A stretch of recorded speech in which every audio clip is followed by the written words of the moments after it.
The federal government has strengthened its governing position with the elevation of Peter Slipper to the position of Speaker in the House. Peter Slipper is, of course, a Liberal MP.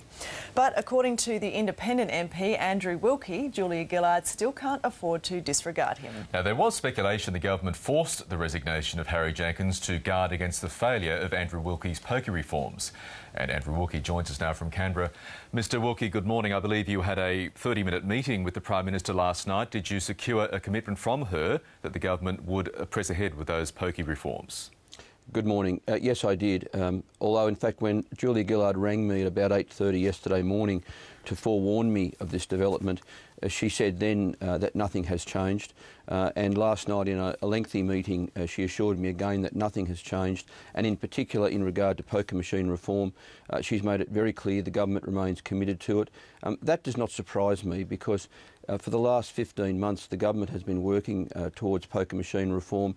Not simply because there is an agreement with me, but because the government genuinely wants to bring about poker machine reform. Look, if anything has changed, if anything changed yesterday, it in fact is that the government is now one vote closer to achieving that. It now only needs 3 crossbench votes to get its legislation through the Parliament before the budget in May. And indeed, Harry Jenkins has been quite vocal in his support for something to be done about excessive gambling on pokies. But, OK, the government is pressing ahead with the legislation, but do you fear at all that that extra parliamentary buffer it has got may lead to some weakening of the reforms you're pressing for? Look, you know, if at the end of the day the reforms aren't realised, you know, I'm but one man, I can't do anything about it. I'm worrying about the things I can do something about. But I am mightily heartened that the Prime Minister was quite clear with me last night. The government does remain committed to the reforms and as they were originally crafted, which is that there would be mandatory pre-commitment fitted to high-intensity poker machines. You know, this is also a very interesting political issue for the government, obviously, because these are popular reforms. Poll after poll shows that the government has widespread public support for these reforms. So that's another reason why the government would want to try and realise them. And also the fact that, you know, I have not been sidelined. Yes, the government only needs 3 crossbench votes now as a general rule when legislation comes before the Parliament, but it never knows where those 3 votes are going to come from. So they're not going to cut me loose. And the Prime Minister made that quite clear that our agreement remains intact. Does the deadline for the legislation of May next year stand? Yes, it does. Nothing has changed, nothing whatsoever. But, Michael, if I could just add, I've been saying for some time now that I was confident that that deadline would be achieved. Now it in fact is just a little bit easier for the government to achieve because they now only need 3 crossbench votes to support it, not 4.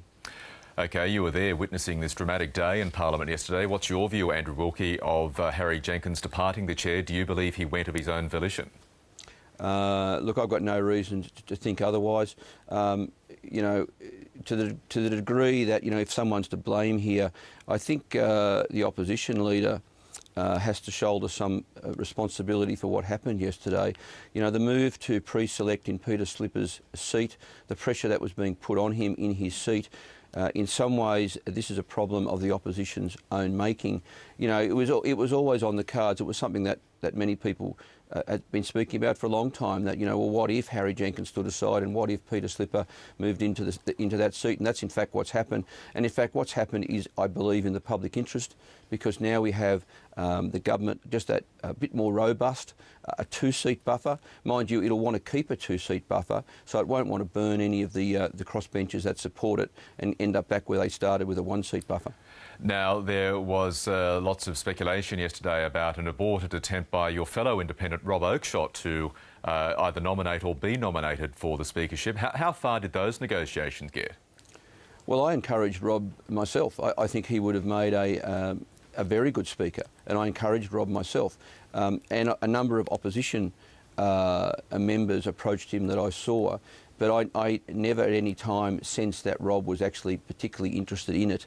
And obviously, at the end of the day, no one nominated him, and he didn't approach anyone asking for it. He would have been a truly independent speaker, though, despite the fact that Peter Slipper says that he has spent most of his life in party politics. Yes, although, of course, Peter Slipper now is an independent, I understand. So we do have an independent Speaker controlling the House. I think that's a good thing. You know, upon reflection, it's probably a good thing that Rob Oakeshott didn't seek the speakership, because that would have kept the numbers where they were with the government with a one-seat majority. I think it's in the public interest that the government has a two-seat majority. It makes for a more robust government. It makes it almost guaranteed the government will go full term, which is clearly in the public interest.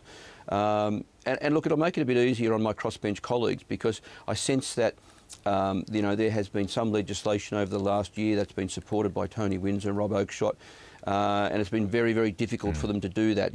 No doubt they've been copping some flack in their own electorates. It now makes it easier for Tony Windsor and Rob Oakeshott in the future, perhaps to not support the government on some things. And just before you go, Andrew Wilkie, if we go back to the issue of pokie reform very briefly, you may have seen the comments by James Strong, the chairman of Woolworths, which many people probably don't realise, not only the so-called fresh food people, it is also one of the country's, if not the country's, largest owner of poker machines. He told the company's annual general meeting of his serious doubts about the pre-commitment technology move, saying that he felt it would have no difference at all in discouraging problem gambling. So that's yet another very powerful force arrayed against you there.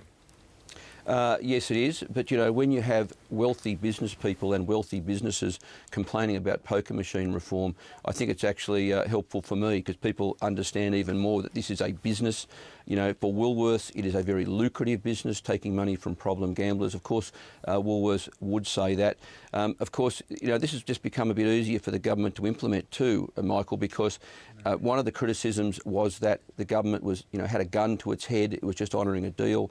The government and the members in those seats where they're under a bit of pressure, they can now say, well, this is not because they've got a gun to their head. This is because the government thinks it's good public policy, and they're pressing ahead with it of their own volition. Andrew Wilkie in Canberra, thank you very much for your time this morning. Thank you, Michael.